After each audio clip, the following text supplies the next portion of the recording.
First, I want to explain roughly what you're going to be looking at. I talked about the buddy list. The buddy list is a way to keep track of your friends. This is very much an extension to the incredibly popular buddy list. It is, in fact, a visual logbook. And I'll show you exactly what I mean by that. It's a logbook feature that has everything you've seen in other logbooks and then some, because its focus is on visual analysis, and analysis, not just on keeping lists of numbers and rows of numbers. Very powerful filtering. And also, because it's an extension of the buddy list that keeps track of what where your friends are flying, it also ties into their flights so that you can see what flights they've done. You can comment on flights that they've made. You can ask them questions. You can like flights.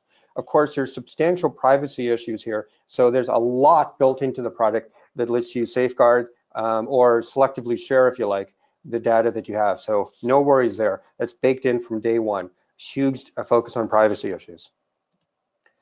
One of the things that just makes it particularly good at is it is amazing for CFIs and student pilots because they can now keep track of each other. So essentially what you'll see is that if you're a CFI, you can follow your students, and the moment that they make a flight, you not only get an alert about it, you see it in your data feed, and you can review their flight, you can issue them endorsements, and I'll show you that during the demo, and things like that. As I said, you can add endorsements if you're a CFI. In fact, you can actually play back a flight. So if you want to look at your own flight, or maybe if you're a CFI and you want to look at your student flight, or if you're a CAP member, you want to look at what everyone else has done, you can actually, within the application itself, you can play the flight back in either 2D or in 3D. Or if you prefer, you can even do analysis in things like Cloud Ahoy. You can push the flight to that. But built into Red Barn, massive amounts of detailed analysis. FlyQ Online and FlyQ EFB are both tuned for the new Red Barn technology. So I'm going to show, so the features that I show you in EFB and the features I show you in FlyQ Online are actually identical. What I'm doing right now is I'm launching a web browser on my Mac. This can work just as easily on a PC. And again, I'm going to show some of the features to do with the Red Barn technology on the web-based version of the product and some of the features on the iPad app. But both the iPad app and the online app have the same features. Okay, so that's really important to understand. So before we talked about doing pre-flight planning and so on, but now I'm going to hit the flight button. When I hit the flight button, the system loads in all of the flights that I personally made, and it also just takes a moment to do that. It also loads in all the flights of the people that I said I want to follow, my friends. Okay, in this case, I've chosen to follow 4 people, and we'll talk about that a little bit as we go on. But on one screen, you see information about Mike Arnetzen, one of my friends, has done some flights. Jeff Mirasapasi has done some flights, and so on. And of course, you can filter this. If you don't want to look at all of these people, if you just want to look at yourself, there's a tab right at the top. See where it says flight following, where the cursor is? Right next to it, it says My Flights logbook. If I tap on that, it gets rid of all the other people, and it just focuses on me. So I'm going to talk about this in a second, but before I even do that, I'm going to show you a little bit about the privacy stuff, since I know that's really important to people. So I'm going to go into a button here. It's towards the top that says My Profile.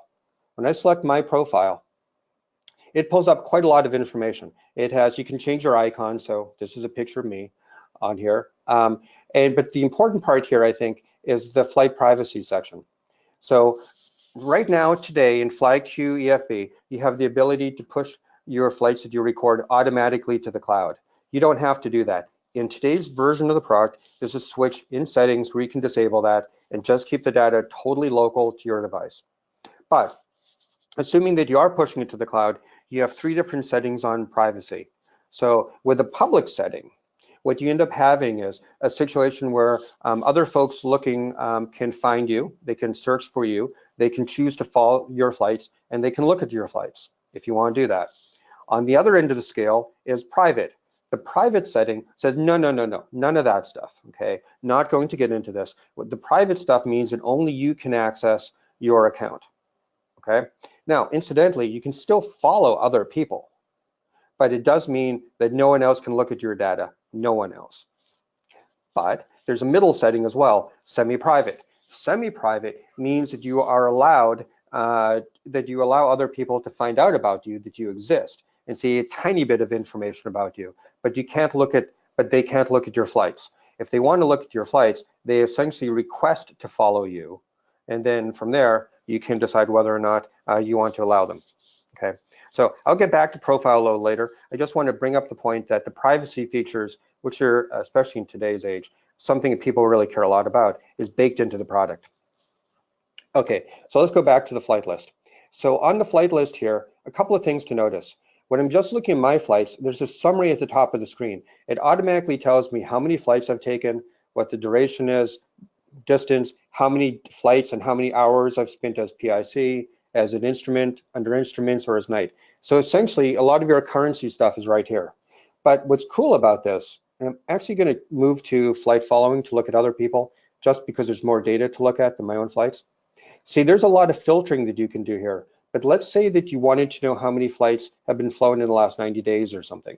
You can go to the time setting and say, show me the last 90 days. And you immediately see that during those 90 days, it's only been 136 flights, about 80 hours, looks like about 102 flights as PIC, and 80 hours as PIC. So the time thing here makes it very quick and very easy for you to essentially do a log. Much like a logbook, you can quickly sum up the amount of hours that you put into different flight categories. There's more reporting that's possible too, and I'll show you that in a second. One of the other things, though, that this is great for is, let's say that I'm going to reset that back to now. And let's just say that I want to look up some particular flights. Like I don't remember a particular flight, maybe that I took in Florida or something like that, and I want to look up that flight. Well, I do happen to know what the ident is, so KTIX. So I can type KTIX here, and you see what you see? You immediately see it filtering, it finds you that particular flight, and it will show you how to look at the details on FlyQ EFB.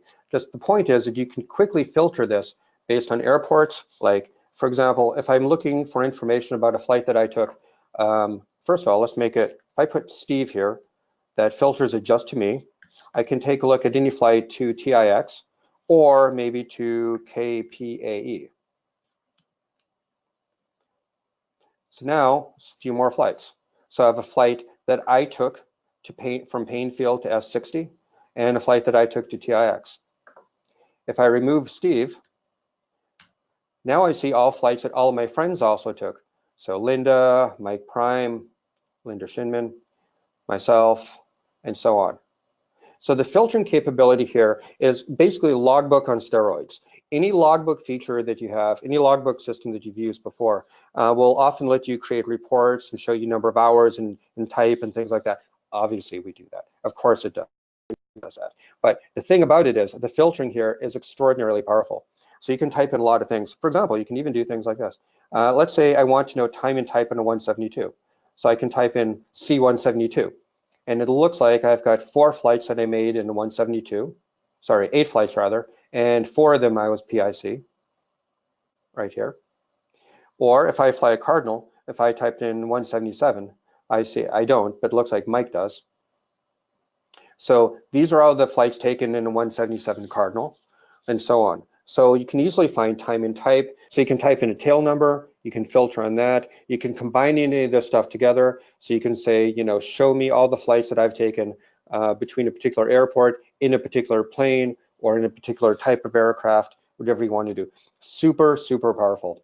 By the way, I'm gonna just clear this filter here. If it turns out that you don't like all the display here of all these, you know, pretty pictures and things like that, if you don't want to see that stuff, there's a switch at the top of it that says compact. Watch what happens. When you do that, the view that you get looks a lot more like a logbook. We'll make it a little bit prettier by the time we ship it, but the point is you don't have to see all that visual stuff. You can just strip it down and make it look much more like a logbook very quickly, very simply. And then if you change it back, just hit compact again, and you see the full meal. Okay. So let's talk a little bit more about the profile.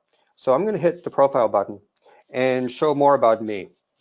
So when you look at your own profile, we talked about the public. You can type in a home airport, so it knows that. It shows you your last flight. It shows you how many people are following you. But let's talk about the reporting function, and since this is more like a logbook. So I'm going to hit the reports. And here, you quickly get that same sort of filtering. So you can say things like, well, I want this report just based on the last 90 days or in the last 180 days, things like that, or all time. You can say something like, I just want this based on time and type on the 172, and so on. So all the same filtering that you saw there before applies here as well. Obviously, you can do quick summary reports that show you time in each aircraft, time and type, time spent under the hood, time is PIC. All of that's in the quick summary report. I'm not going to show that to you. But what is cool are some of the graph things. So this is pretty unique. So let's go. One of the things to keep in mind here is that the data that goes into the logbook can either be imported. So if you have some other logbook program or some other app, FlyQ Online will let you suck that right in. You don't have to begin fresh. It also, you can hand enter it just as you would on any logbook program. Type in your values that you want for PIC, for time, and so on. Or it can automatically suck it in from the flight recorder that's built into FlyQ Online, FlyQ EFB. So based on that, I can click on something like flights per month, and I can see some data here that shows me how many flights I'm taking on each month. So clearly, based in the Seattle area, I'm going to take a lot fewer flights in the wintertime. No real shocker there. You can take a look at what airports were most popular. Not only that, though, we can do some other kind of graphs that you may not expect. And I'm going to show you these graphs on FlyQ EFB also as part of a per flight. These are aggregate. So these are based on essentially my entire logbook. So I can show what my average altitude was in a month. I can look at, if you're interested in engine performance, we can track engine performance, engine temperature, RPM. In addition to graphs, we can produce detailed tables as well. So for example, if I want to look at like monthly activity, I can see by month how many flights I've taken and then what my altitude was on average. Those are all average numbers. So average altitude, average RPM. We can also have other reports that show you maximum RPMs, maximum engine temperatures, average engine temperatures, whatever you want it to be. So there's a huge amount of flexibility based into the logbook. This is not your dad's logbook in a piece of paper. This is a very, very powerful system that can run all kinds of reports. So that's what the reporting function kind of looks like. Before we leave FlyQ Online and go to FlyQ EFB, there are two more things I want to show. One of them has to do with the way that you select the friends that you have. So as I said, I've been following a few people here. My friend Mike, I hate to say my other friend Mike, Jeff, Linda, and so on. The way that you select these people is very simple.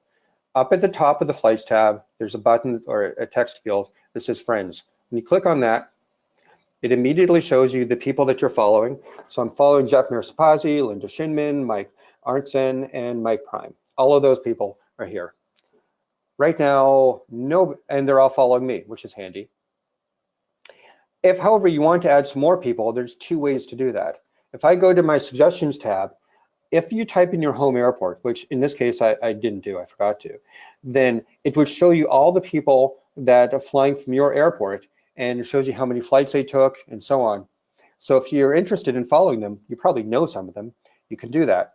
So for example, there doesn't happen to be anybody here from my airport listed, but let's say that I want to follow Jeff Dow. OS9 is Jefferson County Airport, that's close to here. So if I click on Jeff, I should be able to find some information on Jeff. I know he flies Avans, I know he's taken 700 flights, and I can look at his flights. And again, if Jeff had set his privacy levels to be either semi-private or private, I wouldn't be able to see this stuff at all. So you have full control over this capabilities. I want to be super clear on that. All right, another way that you can find people though is just to enter their name. For example, I could, if I wanted to find my friend Robert McGuire, I could type in Robert.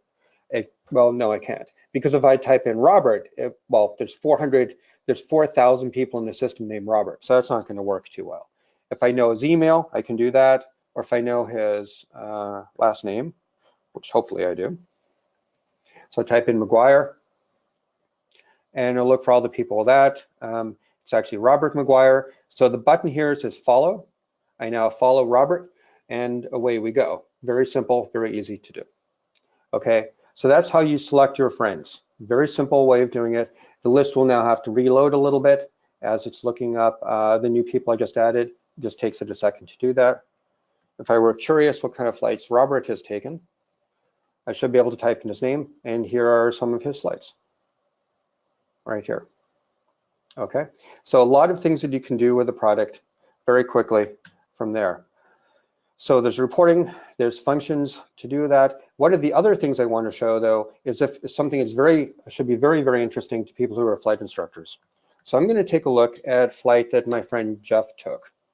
So let's say that I'm looking at this flight from Jeff Miraspazi, and Jeff is definitely a pilot who's been flying a lot. He's not a student pilot, but let's pretend for a moment that he was. And I'm his flight instructor, and I want to give him an endorsement. Here's what we can do. Right here, there's a number of buttons that either can show the position on the map of the flight, it can play it back, or if I hit this button right here, this is the button that shows me how to save the photo, how to share it, and so on. Or in this case, send an endorsement. So here, take a look at what we have. We have a whole list of categories: student pilot endorsements, solo cross country. You can type in something custom if you want to, add your own text. Instrument endorsements, whatever you want to do. So and notice, by the way, it automatically fills in Jeff's name, but it leaves a couple of things blank. For example, type of document. So let's take student pilot endorsement, but I want to look at pre-solo training. So in this case, it's already filled in his name, but I'd have to type in Cessna 172 right here. Oh, it doesn't look very nice. Let's do that. Cessna 172. Jeff is in fact a he, so we modify that a little bit. Okay, and then at that point, I can hit create endorsement, and boom, there you go. So that endorsement is here. Not only that, what's really cool about this is that the endorsement isn't just emailed or somewhere in the vapor. If you're a CFI, you know that you have to keep track of the endorsement as well as your student pilot. So what the system does is it makes a copy of that endorsement and places it into your virtual logbook and as a CFI, and it places it into the virtual logbook of the student pilot himself. So you automatically it took what, about 4 seconds, 5 seconds to create a certificate for a person. Very simple, very, very easy way to do it. Okay, now at this point, let's take a look at, let's get out of FlyQ Online and move to FlyQ EFB. So this is FlyQ EFB with a map, nothing unusual. If you take a look down the bottom of the screen though, you will notice something new. Down the bottom of the screen here, it says flights. So when I tap on the flights tab, take a look at what you get. Now you see very similar information to what you saw a moment ago, but I'm going to show you more about the kind of, so before I just showed you the logbook features, what you would probably call more hardcore logbook. On this part of the demo, I'm going to focus a little bit more on the social media part because frankly, although it may seem a little weird, you may think, well, I can use Facebook, I can use Instagram, or I don't care about social stuff. The fact is people fly a lot and you like to talk to other pilots. So this makes it really simple. You don't have to use it, totally unnecessary. You can absolutely just use this as a tremendous visual logbook on steroids. But if you want to take a look at what your friends are doing, you're going to find you're going to have a blast with it. It's really fun. So in this case, my friends are here on the screen. If I want to look at some of the more, let's do this. So this is Mike's flight. I can hit the play button right here, and I can actually play back that flight. I can change the speed of the flight. So I can jump it to maybe halfway in the middle of the flight. I can see what this flight looks like. Very cool thing to be able to do. I can simply put on the map by hitting the map button. Also easy to do. Or I can notice there's a comment here. So if you take a look at the screen, there's a thumbs up icon and there's a little icon that looks like a talking thing.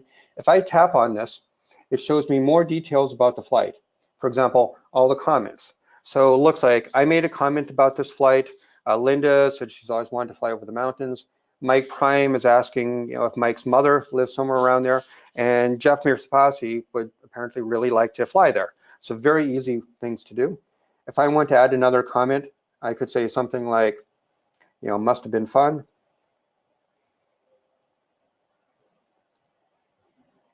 Do that. There's a small bug in this beta where it's going to make it look like the It was made, like the comment was made by Mike, not by me, but it's a minor thing. The point is that you can add new comments and you can add likes and so on. You can go back to your list. I can take a look at flights that other people took. Say, for example, let's say that I was really interested in, I know that Jeff took some interesting flight, I think in Florida, but I really don't remember the details. So I'm going to type in Jeff, and this pulls up his flights. That's a flight in Florida, but that wasn't the one I was thinking of. So the point is, lots of other flights are on the screen. It looks like for this little flight that Mike took, someone gave them a thumbs up, which is pretty neat to be able to do. I can do the same thing here for Mike's flight there. Mike Prime, let's see what flights Linda has taken. So Linda has taken a couple flights. So if I want to give her a thumbs up on that one, I can do that. If I want to add a comment to Linda's, I can certainly do that. I just tap here, I type in comment, and I say, great flight. Hit the post button, and there it goes. Okay, so the point here is that there's a lot you can do. Oh, and here's one of my favorite parts. I'm going to rotate the screen a little bit. So when I rotate the screen, I can start using the split screen functions. So I'm going to clear my flights entirely right now. So I'm now looking at my base of 147 flights of a duration of 5,200 hours or so. I'm going to hit the split screen button. Now, if I zoom in here, take a look at what you see. This is what we mean by a visual logbook. So the logbook here isn't just showing you, giving you tables and graphs. It can actually visually show you with a color-coded guide where you've flown to. So the different colors represent how often somebody has flown there. And by somebody, I mean, it's based on the filter. So if I can change my filter to last 30 days, you don't see a lot of flights. If I change the filter to 180 days, you see quite a lot more. If I put in particular filter criteria, like only time in a 172, you see that listed there too. Okay, so it's so this is what we mean by visual flight log. You're not just seeing information which is based on, you're showing you tables and numbers and things like that. You have the ability to truly react to where you've been, to see where you've been, to see how often you've been there. The beta release here doesn't do this. But if you tap on one of those icons on the right-hand side of the screen, it can show you how many flights have gone to each one of those and who did those flights and so on. So there's a lot here to this. This is kind of what we mean by the social aspect to the flight. It isn't just a matter of using like Facebook or Instagram built into it. We do this because it helps you fly. If you're flying to a place where some of your friends have flown, you can take a look at their flights. You can ask them the questions about where it is exactly that they got fuel, where they had maybe some repair work done, where they got a really good lunch, whatever it may be. So the fun part about this isn't like dealing with Facebook where you're constantly seeing cat videos, or you're seeing pictures of everybody's little baby or grandchild, or talking politics or anything like that. Right here, when you're in FlyQ EFB, you have a private social media network built specifically for pilots, just for pilots. Hopefully that gives you some sense of what the system is capable of doing. The idea behind FlyQ EFB 4.0 / FlyQ Online is really to give you some capabilities that have truly really never been seen in a product before, to give you the ability to do massively detailed logbook, to socially see your flights. If you're a flight instructor, this should just blow you away. The whole ability to be able to easily track your students is just amazing. If you're part of a flying club, it means you can easily track all the flights that everyone else does in the plane that you share. If you just have a couple of buddies, just like that buddy list that we have in FlyQ today, you can follow just the 3 or 4 people that are in your buddy list. You can set it up so it's all nice and private. You only see each other, all that kind of good stuff. My name is Steve Podrachik. I'm the CEO here at Seattle Avionics, and I very much appreciate you spending the time with us this afternoon. I hope you've enjoyed the presentation as much as I have. Thank you.